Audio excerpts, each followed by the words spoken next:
Bienvenidos, esto es Taza de Tinta, un podcast de literatura y conversaciones sin tapujos al vapor de una buena taza de café. Así que preparen su bebida favorita y comencemos.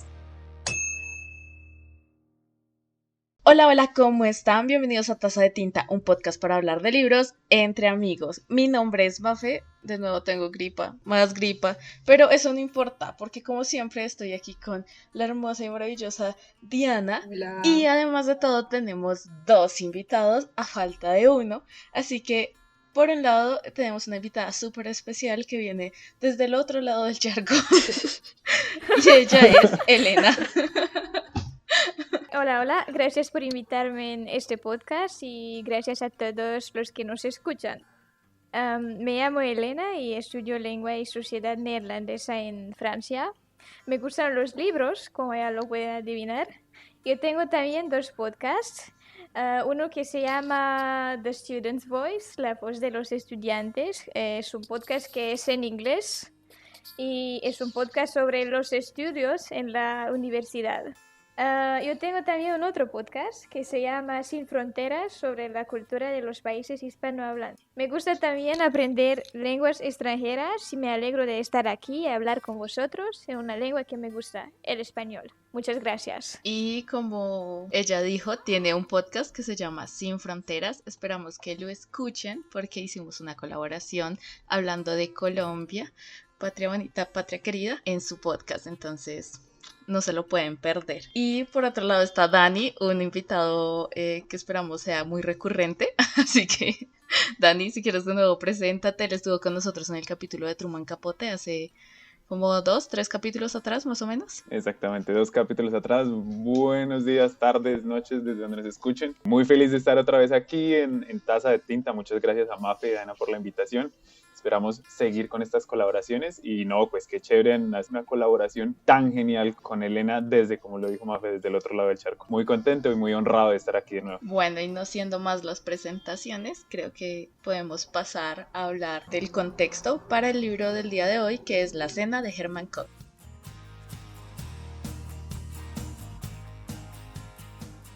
Bien, para que nos ubiquemos un poco en la vida del autor, su trabajo, el contexto y demás, les vamos a dar una información clave para entender mejor a Herman Koch. Si ya les llama la atención, queda en sus manos preguntarle al señor Google, o si son de la vieja escuela, buscar información en la biblioteca más cercana. Sin mucho más, comencemos. Bueno, Herman Koch nació el 5 de septiembre de 1953, es escritor y actor. Su novela más conocida es La Cena, que es la que vamos a hablar el día de hoy. Y este libro ha sido traducido a más de 21 idiomas. No quiero decir nada del libro para no spoilear nada. Pero creo que no nos encantó mucho. Así que por eso no quiero decir nada. Además porque es que es su novela más conocida. O sea, la verdad tampoco he leído nada más de él como para decirles, no, pues es que en sus otras novelas puede hacer esto y se redime, como que no. Perdón, querido Herman Koch. La novela ganó el premio Nederlands Spurwegen, tiene adaptaciones a película, una hecha en Alemania, otra en Italia y además una estadounidense. En los libros de Koch se cuestionan temas morales y sus personajes son desconfiados y muchas veces violentos. Además de eso, la esposa de Koch es española. Así como dato curioso. Bueno, me quiero ver las películas. Y tiene 3 adaptaciones, o sea, 3, no una, no 2, 3. Perdón, Herman Koch, esto es muy difícil. Pero acá siempre decimos lo que nos gusta y lo que no nos gusta, siendo muy honestos. Desde el amor y la empatía lo decimos.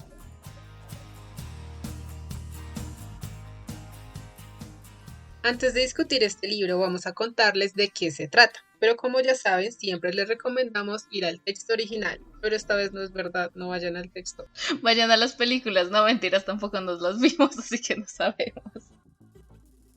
En La Cena se trata de una discusión entre dos familias sobre lo que han hecho sus hijos. Esas familias son la familia de Paul y Claire y la familia de Serge y Babette. Serge es un político que quiere ser el futuro primer ministro de Holanda. Los hijos de los dos hermanos han hecho algo terrible que vamos a averiguar a medida que la discusión entre estas dos familias avanza en una cena. ¿Hasta qué punto pueden los padres proteger a sus hijos? Bueno, ahora que ya todos conocemos un poco más sobre la novela, sobre su autor, sobre el contexto en el que surgió esta novela, sobre que tiene un montón de premios y traducciones, y nosotros no podemos explicarles por qué tiene un montón de premios y traducciones, pero sí podemos explicarles lo que entendimos al leerla, lo que nos gustó, lo que no nos gustó y qué conflictos atraviesan la novela. Queremos comenzar precisamente por el conflicto entre la apariencia y la esencia. Y como en esta novela se construye, digamos que dos ámbitos, un ámbito entre lo que es lo público y lo que es lo privado y cómo los personajes se mueven entre estos dos como escenarios en sociedad, ¿no? Entonces, no sé quién le gustaría comenzar dando su opinión respecto a este tópico. Me gustaría comenzar hablando del personaje, de uno de los personajes que se llama Serge Lohman. Él es el político que quiere ser elegido para los votantes y que quiere ser el primer ministro de Holanda. Y en el caso de Serge, lo que podemos observar es que Serge trata de construir una imagen, una marca en los ojos de la prensa y de los votantes para que le eligen. Creo que eso es conflicto entre la apariencia y la esencia, porque Serge quiere ser de una manera en frente de los votantes, pero en realidad él es una persona diferente. Él es un mal educado, una persona que, no sé, que bebe, por ejemplo, Coca-Cola y sale eructos, cosas así, pero en los ojos de los votantes, él quiere ser la persona, no sé, el político carismático, el político que habla con toda la gente, el político modesto y el político que frecuenta la gente corriente. Sí, esto es muy cierto. Además que yo también veía ahí como una contraposición entre Serge y Paul, que ellos dos son hermanos. Paul siempre lo está criticando, ¿no? Y él es como, ay, nada me importa, pero pues a la final sí le importa todo el resto. O sea, como que él es de estas personas que, ay, no me importa nada. Ay, pero ¿para qué hacemos esto? Pero igual sí se preocupa por cómo se está viendo, qué se está viendo. Es que no sé si decirlo ya o más adelante. De una vez, Para- de una vez. de una vez. El problema de esta novela es que ellos tienen unos hijos. Entonces, uno tiene un hijo único que es Paul, y el otro tiene dos hijos. Paul tiene un chico que se llama Miguel y el otro Serge tiene dos hijos, un chico adoptado que se llama Bo y el otro chico que es su chico que se llama Rick. Y el de Paul se llama Michael. Bueno, no es Michael, ¿cómo se dice ese nombre? Miguel.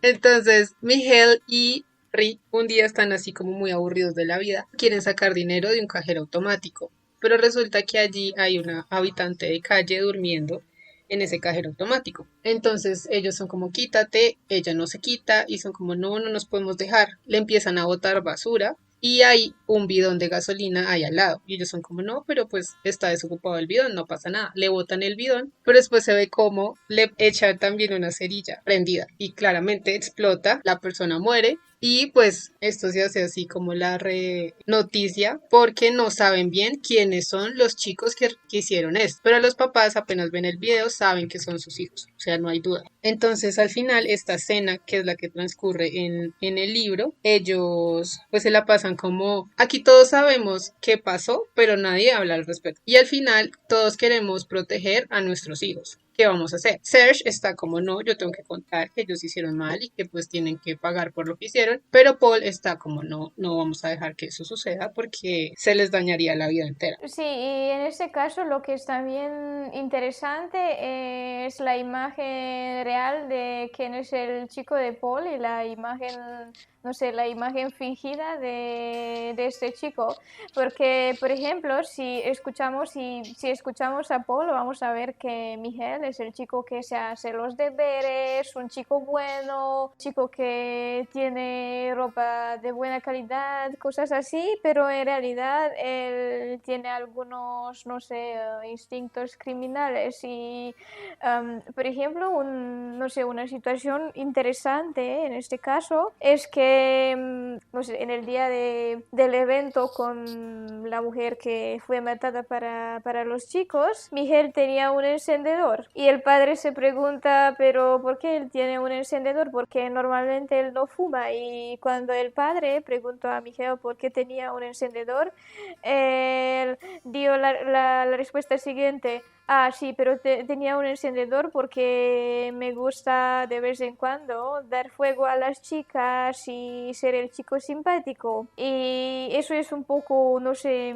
paradojal porque tenemos la impresión, ok, Miguel es un chico bueno, pero de verdad no es así. Si podemos, por ejemplo, podemos añadir algunas cosas también sobre Serge que se me olvidaron. En el caso de Serge no tenemos solamente, no sé, este contraste entre la educación, el buen gusto y la barbarie, pero tenemos otras situaciones. Serge tiene una casa veraniega en un pueblo de Francia y junto a su mujer se creó un campesino y un amigo de los franceses. Pero lo que es paradojal es que a los franceses no les gustan los holandeses. Los franceses saben que Serge es rico y los franceses quieren solamente vender sus productos a los holandeses que son ricos como Serge. Y en el mismo tiempo, de esa manera, por vivir en Francia, Serge quiere decir que es una persona elegante que pertenece a la sociedad francesa, pero de verdad no es así, porque él es un holandés que no tiene su lugar en esta sociedad. Los franceses odian a los holandeses porque en este pueblo hay pintadas anti-holandesas. Y esas casas que los holandeses tienen en Francia pudiesen ser habitadas por las personas que tienen más derechos en ellas. Y esas son los jóvenes franceses, no los chicos con mucho dinero de Holanda. El problema es que Serge afirma de esta manera que vive en un país de buen gusto, pero en realidad él y su familia no hacen parte de ese país. Y aquí tenemos no sabemos cuál es la identidad de Serge, quién es Serge de verdad.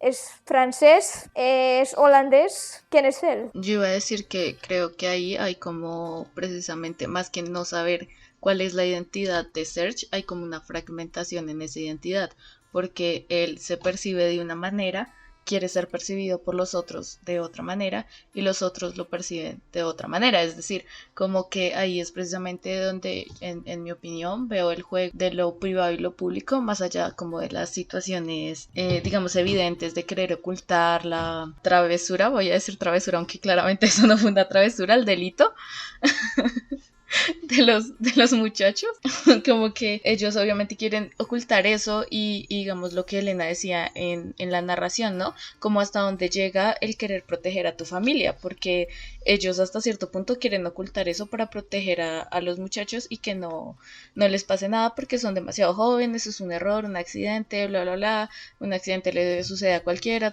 pero pues al final del día es un delito. Entonces, digamos, como que ahí está como muy evidente ese público y privado, porque en el ámbito de la familia entonces se queda esto como un asunto privado, una excepción, pero en lo público esto es completamente condenable porque es un delito. Yo lo veo más como esa fragmentación de lo público y lo privado en la identidad. Creo que ahí hay como un conflicto de identidad en términos de que la identidad es algo que tú expresas, pero también es algo que te es asignado sin que tú lo pidas, ¿no? Que es un poco como la identidad también es algo que te es asignado sin que tú lo pidas, que es un poco, digamos, lo que desde lo afro se discute, ¿no? Que es yo soy afro porque los demás me perciben como afro sin que yo haya pedido tener esa identidad. Y creo que acá pasa un poco lo mismo con Serge, es que él es holandés y es percibido por los demás como holandés y se le asigna esta identidad de holandés sin que él haya pedido eso, ¿no? En esta partecita de la casa en Francia y todo esto, ¿no? Entonces, claro, él no quiere ser percibido como holandés porque eso implica un montón de prejuicios y estigmas porque no está en Holanda. O sea, en Holanda él no tendría que cargar con prejuicios y estigmas que sí tienen que cargar en Francia. Pero él quiere ser percibido de otra manera, entonces se presenta al mundo de otra manera para pasar socialmente aprobado sin prejuicios. O bueno, yo lo leí de esa manera, no sé si me estoy yendo como muy lejos del problema, porque pues igual creo que es que en defensa del libro voy a decir que quizás la razón por la que es tan difundido es porque el conflicto que presenta lo puedes adaptar a muchos lugares, a muchas zonas del mundo. Entonces, digamos, hablar de la familia, hablar de lo público y lo privado, hablar de la identidad es algo que en un mundo globalizado le habla a muchas personas. De pronto la ejecución no me encantó, pero creo que la temática sí es bastante adecuada. Sí, yo concuerdo mucho con Mafe. Creo que lo interesante del personaje de Serge es su capacidad como de adaptabilidad al entorno. Digamos, en el caso de cuando tiene la casa en Francia, pues en ese momento, digamos, como que él necesita o compra este tipo de propiedades para poder dar una apariencia en el ámbito holandés y tener como esa apariencia de rico y todo, pero igual allá también ofrece una fiesta y hace como todo lo necesario para que sea aceptado también de alguna u otra manera por los franceses. Sin embargo, ese conflicto él también lo tiene adentro de su familia con el personaje de Bo. Bo es un chico que adoptan de Burkina Faso. Todo esto es un conflicto no solamente de, bueno, adoptamos a este chico que para mejorarle la vida, entre comillas, para poder darle un futuro, porque ni siquiera tienen claro qué edad tiene. Y de hecho hay una parte en donde Babette, que es la esposa de Serge, como que le causa repulsión. A ellos no les gusta el personaje de Bo en su familia. Como que es contradictorio que lo tengan ahí porque les incomoda. Pero, ¿qué pasa? Les da un buen aspecto frente al panorama, en el panorama público. Porque entonces están vistos como ese salvador, digamos, un poco colonialista, un poco mesiánico, de que ellos vinieron a rescatar a Bo y ahora le van a dar comida, le van a dar estudios, su capacidad de surgir en la vida es mucho mayor que si viviera en Burkina Faso. A fin de cuentas, entonces vemos que Serge tiene ese problema de adaptabilidad afuera, pero es lo mismo que está haciendo con Bo. Está queriendo adaptar a una persona de otro entorno, de un entorno que no es el holandés, que es de Burkina Faso, que es lo mismo que él está intentando hacer cuando compra esta propiedad en Francia y tratando de adaptarse él, un holandés y un próximo primer ministro, a el entorno francés en el que él no pertenece, al que él no pertenece. Sí, creo que la identidad que nos creamos cambia en función de la gente. Si hablamos a los franceses, vamos no sé, en el caso de ser, si hablamos a los franceses, no sé, vamos a tratar de ser como ellos. Si hablamos con los holandeses, vamos a tratar de ser como ellos. Si hablamos, no sé, con la gente de Burkina, no sé, con los afros, vamos a tratar de, no sé, de buscar como una cercanía con esta gente. Yo creo que en muchos casos lo que hace Serge es buscar cercanía a la gente para ganar la atención de sus votantes, y él hace eso a través de muchas maneras, como por ejemplo en la situación con el hombre en el restaurante. En el restaurante teníamos un hombre que pregunta a Serge que tome una foto con su hija y Serge va a decir sí, vamos a hacer eso. Y eso es un poco, no sé, su cercanía fingida hacia la gente. Y esta cercanía funciona como una manera de, no sé, de ser el candidato ideal, cosas así.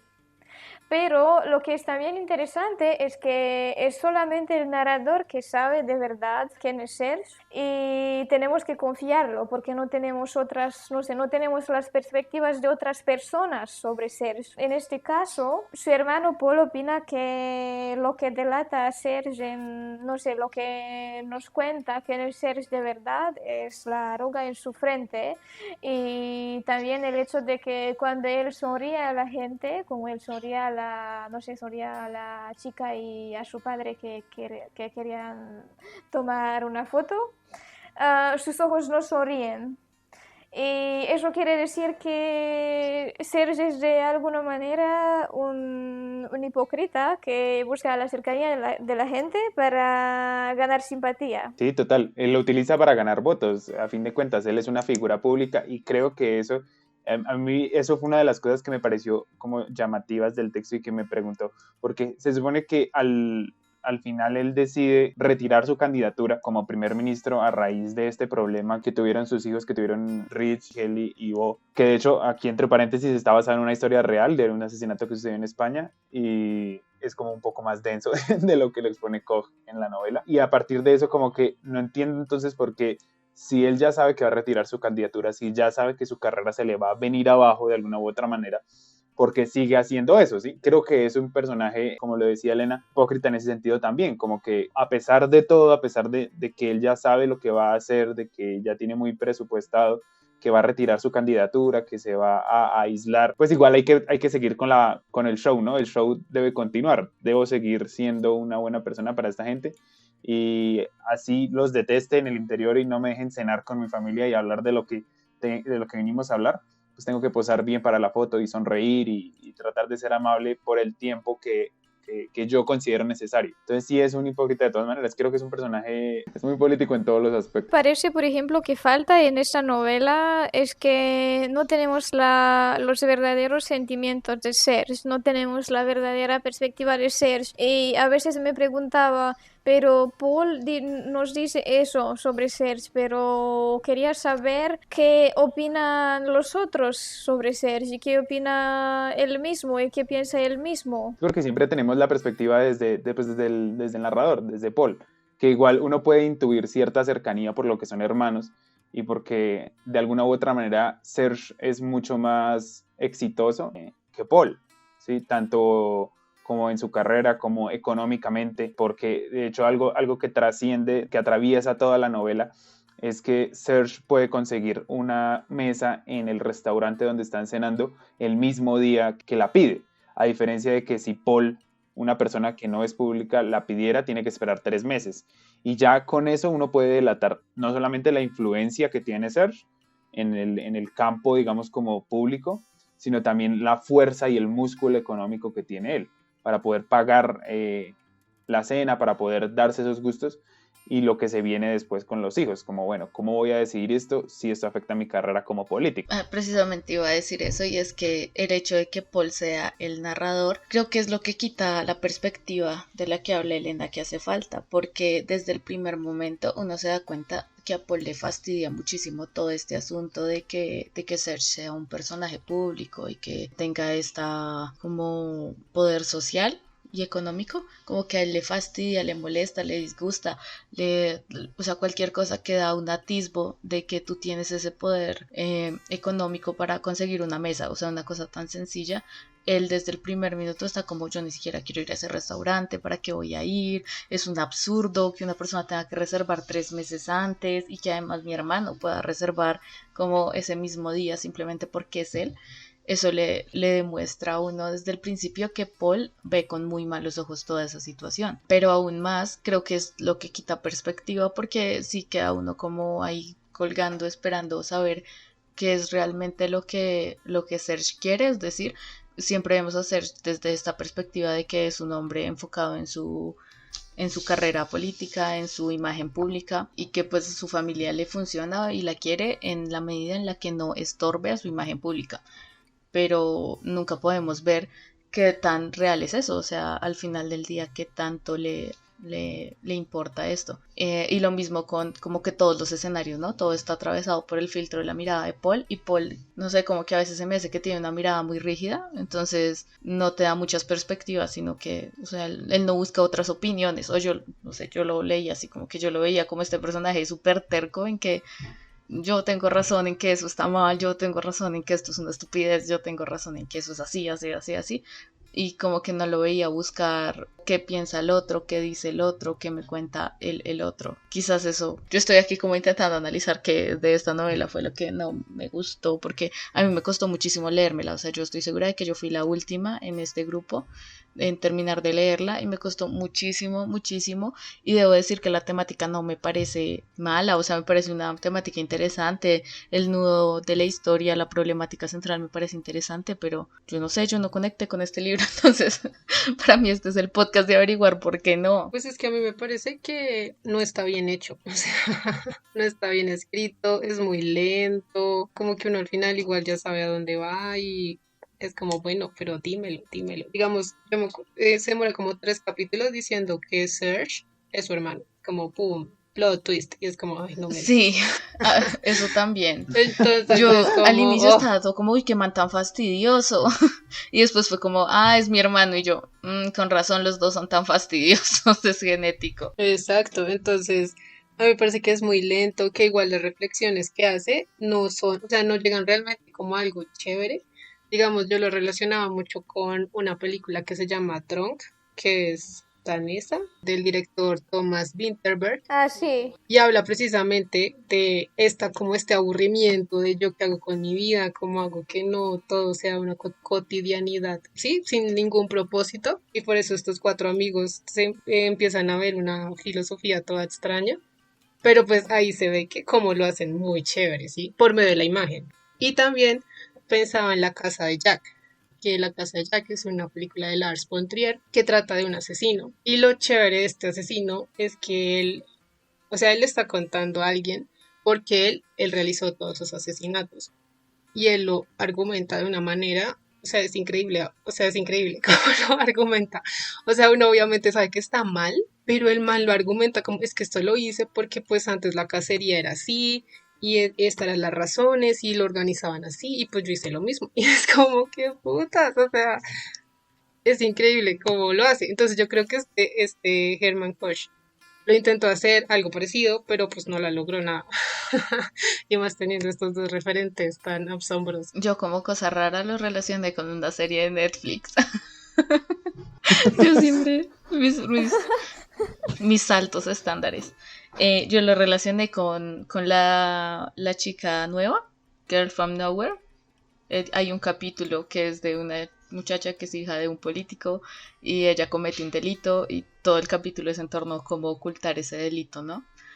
Entonces yo lo relacioné resto con esa narrativa, pero pues obviamente esta serie es muy diferente porque esta serie no, bueno, si bien sí busca hacer crítica social y política en el entorno tailandés, la serie es tailandesa, aboga más como al terror, a lo paranormal, porque es una serie bien rara, entonces lo toma como una temática muy parecida a la que están tomando acá, pero lo hace desde otro lado, desde otra narrativa y funciona mucho mejor. Entonces, de pronto, sí, ya no tiene razón en el tema de la construcción, porque pues tú puedes tomar una temática y construirla de muchas maneras. Y creo que Koch le faltó un poco hilar más fino, además porque hay momentos en la narración en la que se siente que es muy pretencioso el alcance que quiere darle a la narrativa, como pues intentar sorprendernos en el capítulo 3 que son hermanos, cosa que podría decir desde el primer capítulo y la verdad no hubiera cambiado nada que lo dijeran el primer capítulo o que lo dijeran el 3. Y también la vaina con los niños, era como, pero es que no hemos hablado, era como, pero ya digan qué carajos fue lo que hicieron. Y después nos enteramos que todos en la mesa sabían. Entonces era como, y es eso también, ¿no? Como que siempre trata de usar la herramienta del plot twist, como, oh, pues resulta que era así, oh, pues resulta que era así. Y era uno como, pero pues te demoraste mucho en el plot twist, o sea, quítale páginas Sí, a como esto. que esa construcción de sorprendernos en el plot twist no está bien construida porque no te sorprendes. O sea, el punto de un plot twist es que tú digas, "Oh, nunca lo hubiera imaginado". Y aquí no pasa eso. Aquí tú no dices nunca lo hubiera imaginado, sino Exacto, era tan obvio para porque no nada. lo esperé. Sí, es como... Exactamente. Entonces sí, estoy de acuerdo en la construcción de la narrativa, no es la mejor. Yo también estoy de acuerdo con lo que dicen sobre la construcción, porque sí, me parece también que la construcción no es muy complicada y también las palabras no son muy interesantes o el juego con las palabras no es muy interesante. Y no sé, cuando pienso en las relaciones con otras novelas o otros poemas o otros libros, pensé en una otra cosa, pensé en la delincuencia juvenil y pensé en un poema por Mario Benedetti que se llama ¿Qué les queda a los jóvenes? Desde este punto de vista, lo que yo noto en esta novela es que en el momento cuando los chicos van a matar a la mujer en el cajero automático, el narrador dice que el olor de la mujer es la razón por que ellos mataron a esa mujer y ese olor le da asco. Y cuando leí, por ejemplo, el poema de Mario Benedetti, encontré la misma palabra, asco, y lo que no sé, lo que Benedetti dice de verdad en este poema es que qué les queda por probar a los jóvenes en este mundo de paciencia y asco. Y creo que es un poco en esta novela, en la novela de Koch, tenemos el mismo sentimiento, no sé, y como Diana lo decía, el aburrimiento. ¿Qué podemos hacer de más interesante en la vida? Y no sé, todas las cosas nos dan asco y por eso que probamos, no sé, cosas como lo dice Benedetti, como las drogas, como los crímenes, cosas así. Me parece interesante eso de como del hastío del Denui, de los personajes de Rich y Mitchell, que son los hijos de Serge y Paul respectivamente, porque o sea, todo esto del crimen se sabe es porque en algún momento les salió mal, ¿sí? Y ellos ya tienen el registro de un crimen, digamos, anterior, de un acto de racismo o un acto de violencia contra otro indigente, que es el que documenta Bo en las como vías del tren. Todo este como juego que ellos tienen, a ellos les parece muy infantil, o sea, puede que se salgan con la suya, como muy normal, entre comillas, muy tranquilo para ellos, hasta que se dan cuenta que que los pueden judicializar o algo, como que se les agranda mucho el problema, es que ellos se dan cuenta de la realidad de lo que estaba pasando. Y es, volviendo al tema como de la dualidad entre lo privado y lo público, creo que por eso el personaje de Paul y Claire, que es su esposa, que hablaremos más adelante de esa relación tan extraña que tienen como de matrimonio, ellos prefieren no contar, como no judicializarlo, que no se sepa, para proteger la vida del hijo, mientras que Serge y Babette lo que quieren es protegerse de ellos mismos, o sea, ellos como personajes públicos. Serge por eso es que él renuncia, porque dice, esto tarde o temprano se va a saber, tarde o temprano lo van a arrestar y esto me va a afectar es a mí. A él prácticamente no le importa lo que pase con Rich, o no le importa tanto como lo que va a suceder a raíz del proceso judicial con su carrera, y por eso es que decide como aislarse de las votaciones. Entonces, otra dualidad como no solamente entre lo público y lo privado, sino entre la relación padre-hijo, como una sensación de protección a mi hijo, sobre todo, que se ve a lo largo de la novela, y una sensación de protección a mí, personalmente. Y yo soy el único que valgo, que es lo que pasa con Serge. Yo creo que no es solamente lo que hace Paul y el hecho de que los dos esposos, Paul y Claire, no hablan sobre el crimen de su hijo. No es solamente una manera de, no sé, de proteger a su hijo y de proteger a sí mismos, pero es también algo irracional. Y tenemos en esta novela muchos momentos cuando encontramos la irracionalidad. Tenemos, no sé, el crimen que ocurrió por causa de la irracionalidad de los chicos. Tenemos también la actitud violenta de Paul, que, no sé, y la razón de esta actitud violenta es también la irracionalidad. Es como, él tiene una enfermedad mental, pero en el mismo tiempo es como él no piensa cuando él, no sé, él trata de golpear a los otros. Y podemos ver eso en el hecho de que Paul va a golpear a su propio hermano, y su hermano, no sé, su hermano es también un poco irracional porque, no sé, él nunca ha exprimido su punto de vista sobre la irracionalidad de Paul. Bueno, antes de que pasemos al siguiente tema, que ya lo estamos aquí como rodeando, mordisqueando por los laditos, que sería el de la familia, creo que estaría bueno hacernos una pregunta. Entonces, la pregunta es, ¿ustedes cómo creen que somos capaces de ser otra persona para cumplir los ideales de la sociedad? Precisamente con respecto a esto que hablábamos de la identidad, de la apariencia, de lo público, de lo privado, de el ser y el aparentar. Entonces, no sé, cuál es, o sea, ya más allá del libro, ustedes desde el libro, ¿qué lectura hacen hacia la realidad, ¿no? Hacia cómo las ficciones tienen un efecto sobre el mundo real. Pues yo pienso, pues como es en el libro, ¿no? Porque yo creo que ahí también se ve como dos perspectivas, que serían Serge y Paul, ¿no? De cómo Serge, pues sabe que lo que hicieron los niños está mal, y igual toca decir que fueron ellos y que paguen, pues con justicia lo que hicieron. Y por el otro lado está Paul, que es capaz de pegarle al hermano y, bueno, destruirle prácticamente la cara para que no diga nada y hasta se le dañe su carrera política, ¿no? Entonces yo creo que pues eso depende mucho de la persona como tal, pero pues que si hay personas que pueden llegar a hacer cosas re locas para poder cumplir con estos ideales o con lo que él quiere cumplir al final también, ¿no? A ver, yo creo que desde el libro sí nos dan como dos perspectivas, que es la de Paul y Serge, pero y creo que igual esas son dos perspectivas que enfrentan como las prioridades, ¿no? Porque están en que la prioridad de Serge es, digamos, lo laboral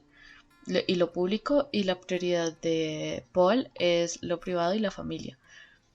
Pero creo que igual como sociedad siempre se nos pide eso, ¿no? Como siempre estamos como individuos pertenecientes a una sociedad recibiendo información de qué es el deber ser de un ciudadano, qué es el deber ser de un individuo que pertenece a una sociedad particular. O sea, creo que el deber ser cambia de acuerdo al ambiente, a la crianza, a lo que sea, pero que la sociedad siempre te está pidiendo comportarte o parecer ser de una manera particular. Creo que el libro, no sé si ejemplifica eso de manera perfecta y maravillosa, pero creo que sí habla de eso. Creo que sí intenta tomar ese tema y ejemplificar, pues por un lado de Paul, como el aspecto familiar y de crianza te pauta unas exigencias de ese deber ser y de ese ideal, y cómo desde el lado de Serge te lo pauta a partir de lo público, de lo social, de lo político, cuál es ese deber ser para los otros entendidos como la sociedad y no como tu familia. Entonces creo que sí, siempre hay un deber ser y un ideal del individuo en cualquier entorno en el que se encuentre, sea el entorno privado, sea el entorno público.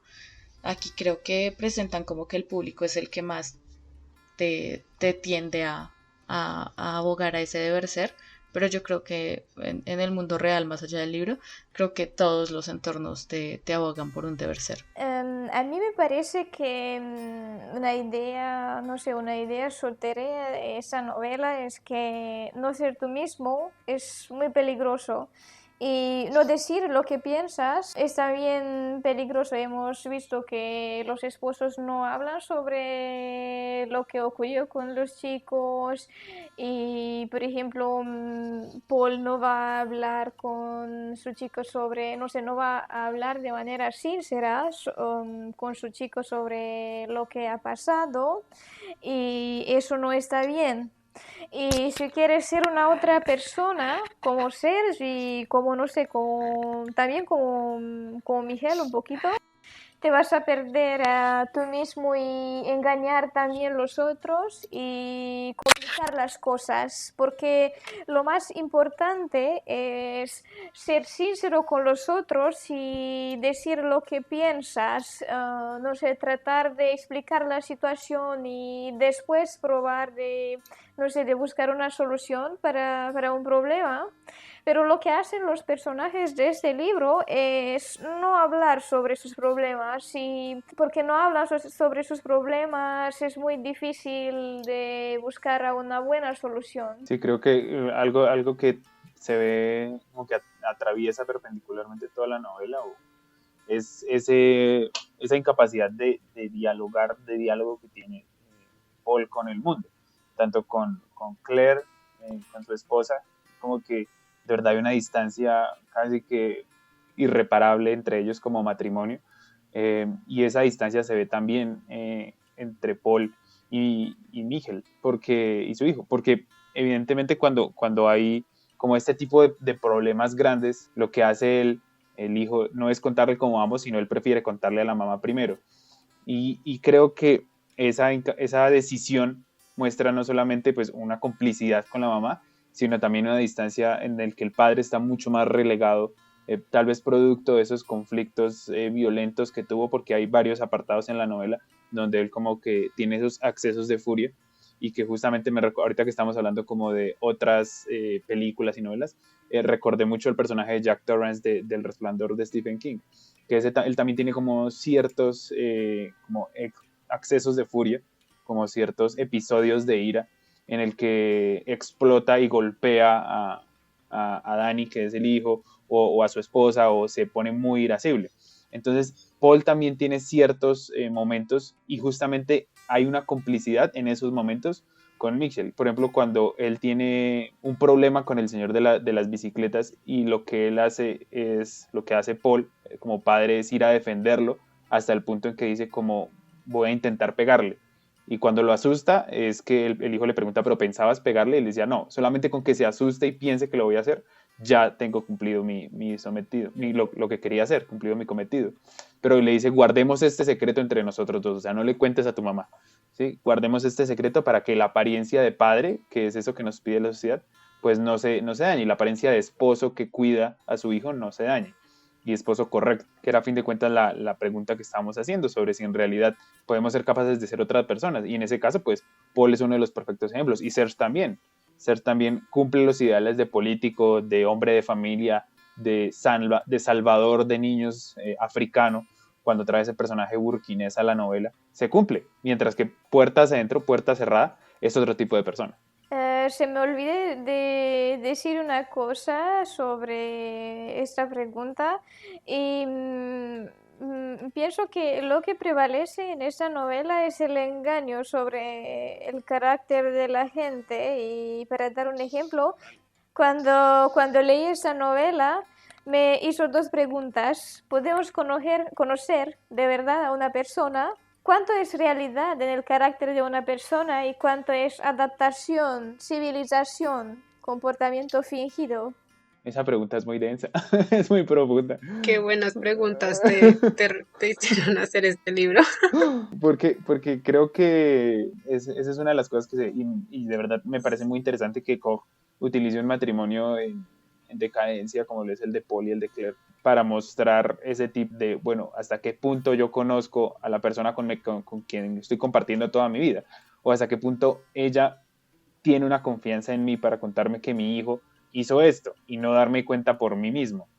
Y creo que eso trasciende también al segundo punto, que es de la familia, porque durante toda la novela, como otro de los muchos temas que abarca Koch, y creo que por eso también como que escasea en profundidad, es que hay un sentimiento de felicidad, ¿no? De lo que es una familia feliz, de qué es una familia que disfruta del otro, que es una familia que se cuenta las cosas, qué es la felicidad en medio de todo para Paul y para Claire, como por qué se utiliza eso. Y creo que, yo no sé, yo soy de los partidarios de que uno nunca termina de conocer a las personas a fin de cuentas.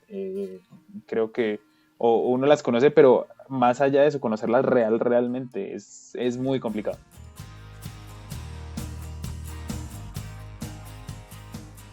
Bien, como ya dije, estábamos mordisqueando por los laditos el tema y el conflicto de la familia, que pues es bastante central, o sea, llevamos todo el rato contándoles que son dos hermanos que pelean por una situación familiar, que se mueve entre lo privado y lo público, pero el conflicto familiar es lo que realmente mueve esta novela y las relaciones familiares es lo que realmente mueve esta novela, más allá del conflicto de las apariencias, es las relaciones familiares lo que construye esa narrativa y lo que construye las relaciones entre los personajes y el conflicto en sí mismo. Entonces, ¿ustedes cómo vieron ese conflicto? O sea, para mí ese es el conflicto central. Creo que este es el conflicto central y explícito. Creo que el otro era un conflicto implícito que se leía entre líneas, pero que no necesariamente estaba en primer plano, y este sí. A mí me dio risa que Paul trata de justificar cómo está este comportamiento de su hijo, porque él sufre de algo que yo realmente al final no entendí, o sea, como que es una cosa psicológica que necesita medicación y todo eso, pero que hace que él se vuelva muy violento ante ciertas situaciones que no le gustan. Entonces, él trata como de justificar al hijo que él como que tiene esta misma, no sé cómo decirle, situación, la heredó, no sé. Entonces, que por eso también trata como de hacer, o bueno, hace lo mismo en momentos de estrés, aburrimiento, no sé. Pues no sé, además que la forma en la que lo escribí era muy chistosa, como es que no, yo le respondí así a un alumno cuando estaba dando clase y entonces me mandaron al psicólogo y no sé qué. O sea, como que ahí es otra falla muy grande de la novela. Pero pues de nuevo estamos con estas relaciones familiares, que entonces como yo soy así, entonces mi hijo también es así.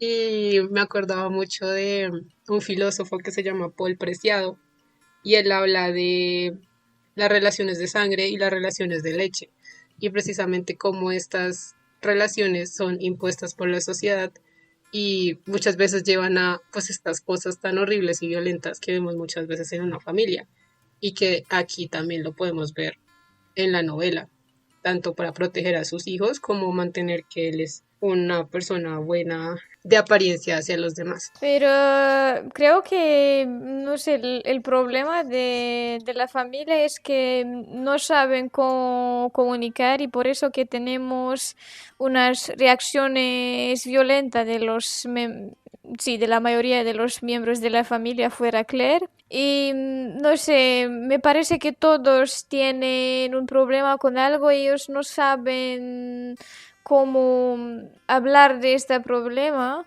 con los otros de la familia para resolver este problema. Sí, también la comunicación, siempre el problema es la comunicación en las relaciones de cualquier tipo.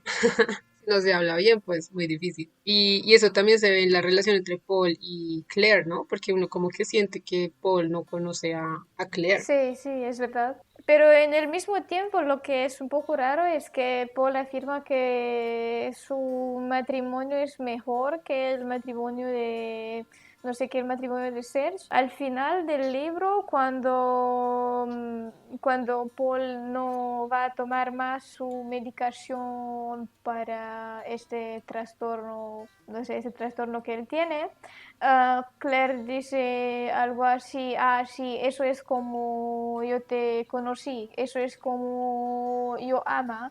Y sí, Eso es es súper súper loco. loco. Y no sé, pero, pero lo que, no sé, no sé, no entendí la actitud de Claire en esta situación. Cuando Paul empieza a tener como estos problemas de furia y empieza a tomar este medicamento y este tratamiento con amniocentesis, lo que hace él es ser otra persona y como que se pierde mucho tiempo, como que se queda sentado en un sillón mirando horas al infinito y pensando en, de hecho, sobreponer una casa en el jardín. Y creo que lo que me parece más loco de Claire, que es uno de los personajes como más, que por lo menos uno de los que más me llamó la atención de la novela, es que a ella le gusta, creo que Paul sea así de violento porque, bueno, porque puede tomar la decisión por sus propias manos y hacerla cuando tiene que hacerla, ¿sí? Por eso es que ella como que extraña a ese hombre que conoció. Y eso me parece muy, muy denso en temas de la familia, porque ella sabe en algún momento cuando le diagnostican cáncer, que en dado caso de que Paul llegue a quedar cuidando a Miguel, él va a poder tener la capacidad de tomar las riendas de su familia a pesar de que ella no esté. Y eso a fin de cuentas, al final de la novela, cuando Paul le pega a Serge, Claire es la que lo motiva a decirle como, bueno, yo sé que tú puedes hacer eso y te dejo a ti como lo que vas a hacer, ¿sí? O sea, sé que lo vas a hacer porque ya conozco primero conozco tu trastorno y ya lo hemos vivido. Y además ella es la que como que le sustrae por debajo de cuerda la medicación, como que le quita un poco las pastas para volver a ese idílico, a esa felicidad, justamente que era la pregunta, de amar a la persona con la que me casé, de amar a ese hombre al que conocí, tal y como es, no con esa medicación que igual es algo muy problemático también. Yo sigo pensando que es como un conflicto de prioridades, porque sí, claramente hay un conflicto de comunicación familiar, un problema en que Paul no se comunica con los otros, o sea, again, yo creo que Paul es un narrador que es súper terco y prejuicioso y considera que su opinión es la más válida por encima de las demás opiniones. Y por eso tampoco no conoce a su esposa, porque no la tiene en cuenta, porque es que no le importa. Tengo problemas con el narrador de este libro, no me agrado. Creo que igual Paul siempre habla desde el prejuicio y desde la idea de que su opinión es la más valiosa y que no le importan realmente las opiniones de los demás. O sea, él quiere es como que le hagan caso y también por eso siento que es tan violento y tan terco porque creo que la prioridad de Paul es la familia y también en ese sentido él cumple como este ideal de el hombre de familia que protege a su familia, pero que también por eso es como violento yo creo que de ahí viene esta idea de que él sea violento, que es, o sea, en su papel está bien que sea violento porque es lo que tiene que ser un hombre de familia, que protege a su familia, que está dispuesto a irse a los puños, así,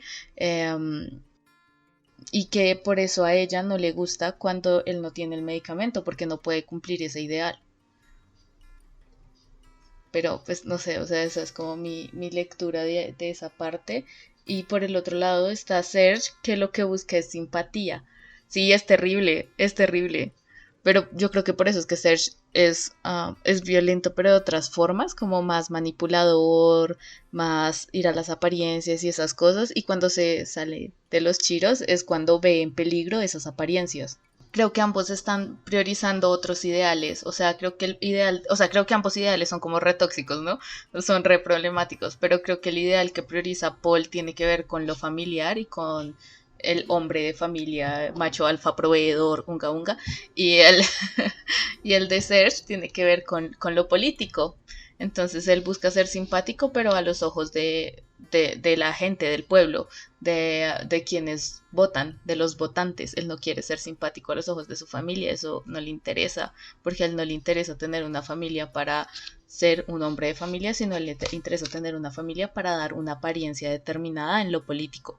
Y por eso es que yo creo que Paul prefiere su matrimonio al de Serge. Además de que pues, el personaje de Babette es un personaje que está puesto ahí, o sea, Serge la tiene como esposa, pero porque es mucho menor a él, o sea, es una esposa, exacto, una trophy wife, no quería decirlo yo. Entonces... Pero sí es, o sea, miren, es como era a Trump con Melania. Exacto. ¿Sí se llama Melania? Con Melania. Melania. Sí. Es lo mismo, es esa imagen ideal que en la fotografía de la portada del periódico se ve muy bonita, pero en la vida real ese matrimonio, pues bueno, o sea, yo no estoy juzgando el matrimonio de Trump y Melania, seguramente son encantadores, pero en el libro el matrimonio de Babette y Serge es súper problemático. Además Babette se la pasa llorando toda la novela. Toda la novela está súper, o sea, es una crisis que ella tiene precisamente por lo que está pasando, pero ella la crisis más profunda la tiene cuando Serge decide retirarse de la carrera como primer ministro, porque ahí ya también se le desbarata el mundo a ella. Y por eso también Paul, cuando tienen la pelea con Serge, que es justamente cuando, bueno, Claire está en el hospital por cáncer y Paul está encargado de cuidar a Miguel y se da cuenta que pues no puede con esta carga de ser padre y madre a la vez, entonces su hermano viene y le dice como, bueno, yo puedo cuidarme el niño. Ahí es donde ocurre la pelea, porque es que si mi matrimonio y mi familia es mejor, es porque yo puedo proveerles de esa seguridad y de esa tranquilidad, y yo puedo hacerlo. Y entonces Serge, cuando le dice, no, tú no puedes, en este momento estás cargando con mucho, ahí es donde él explota y dice como usted que no tiene, que su familia es completamente artificial y superflua, me va a decir a mí esto, y ahí es donde comienzan, pues donde le pega por primera vez, que para mí fue uno de los momentos más cruciales de la novela, cuando me di cuenta que no solamente la relación, o sea, que todas las relaciones de Paul están completamente mediadas por su ira y por la distancia y la incapacidad de comunicación. La de su hermano ya está rota, la de su esposa y la de su hijo. Entonces, como, brother, ve a terapia. Sí, es como una lucha entre los dos, no sé, entre los orgullos de los dos hombres. Paul que quiere, no sé, que quiere demostrar que es el hombre de familia perfecto, que puede cuidar a su hijo, y el otro que quiere demostrar que tiene éxito en la política. Y en el mismo tiempo Paul está secretamente celoso de Serge. Pero no sé, pero Paul no se da cuenta que ellos tienen ideas diferentes sobre el éxito. Y él no puede, no sé, él sigue estando celoso, y es como él no puede cumplir su ideal, es como, no sé, de alguna manera es como ser, es como hermano, es como, no sé, es como el parte que completa a Paul. Uno es el hombre de familia y uno es el hombre de carrera. Hashtag masculinidad tóxica.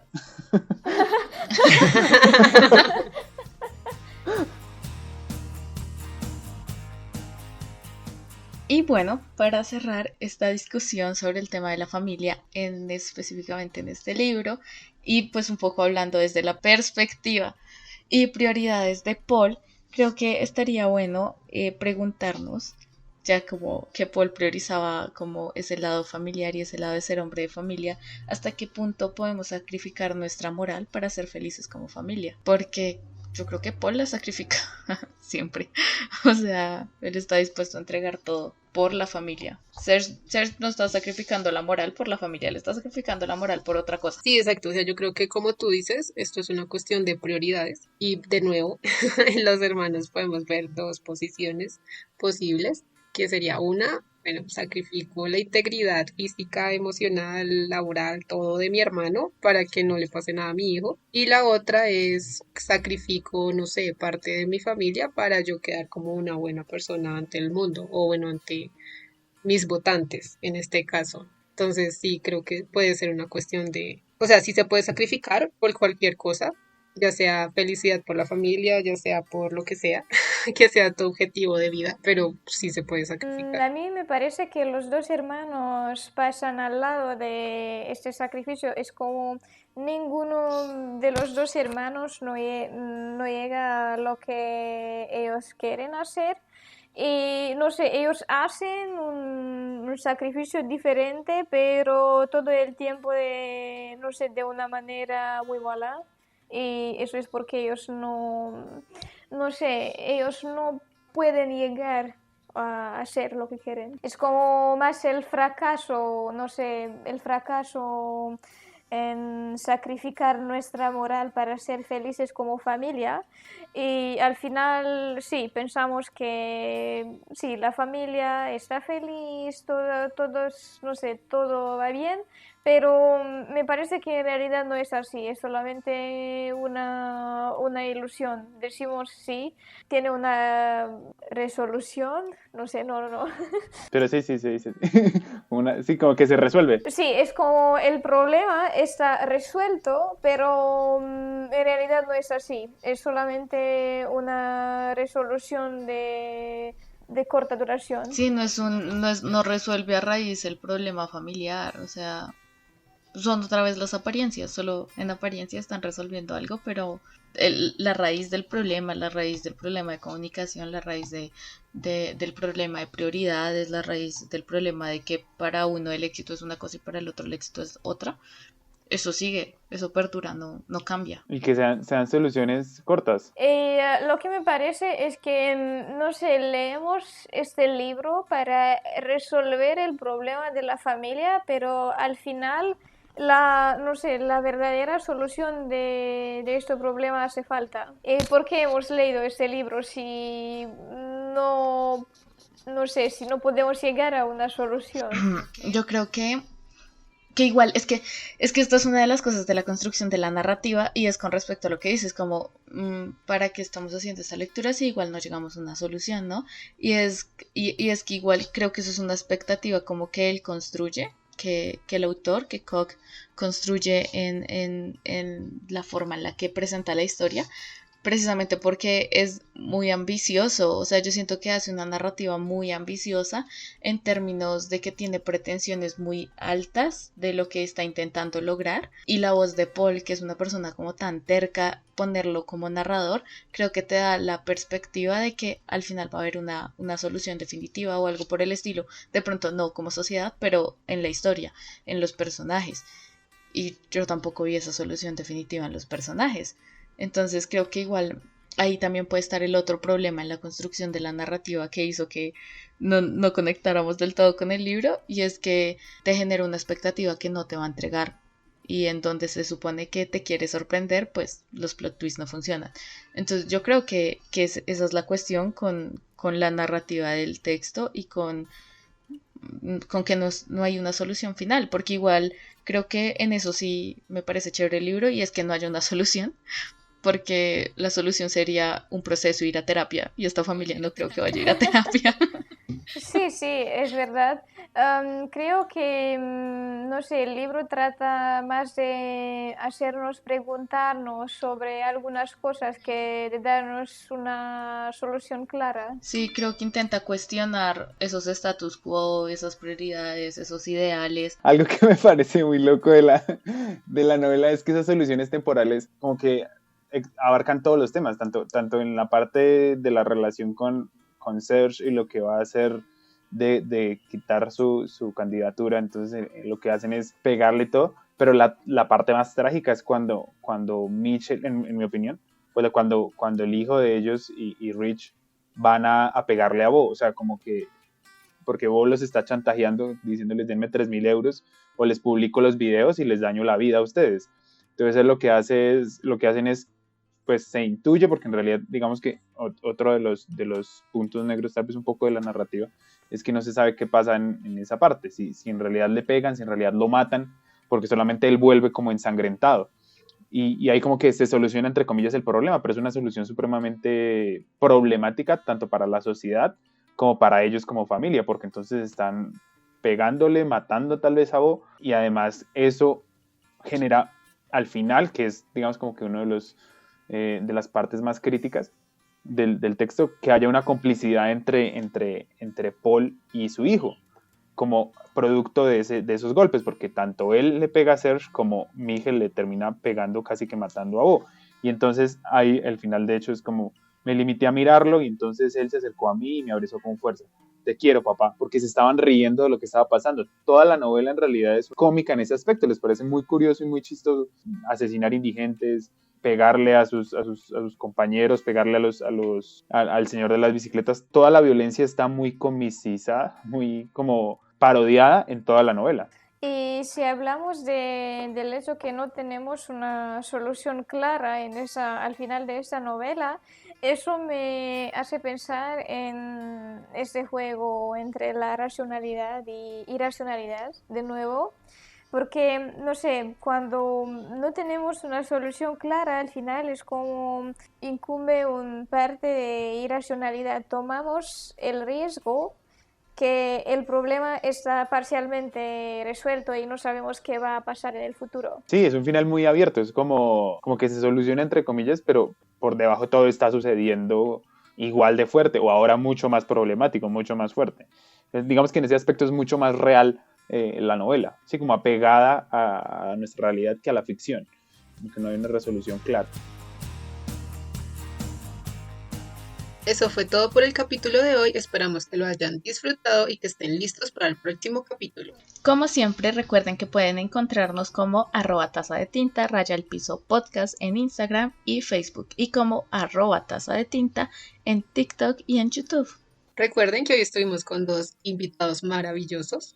Gracias a vosotros por invitarme. Fue un gran placer hablar con vosotros. Si quieren seguirme y ver lo que hago con la enseñanza de lenguas extranjeras y la enseñanza en general, mi cuenta de Instagram es Elena Milandru.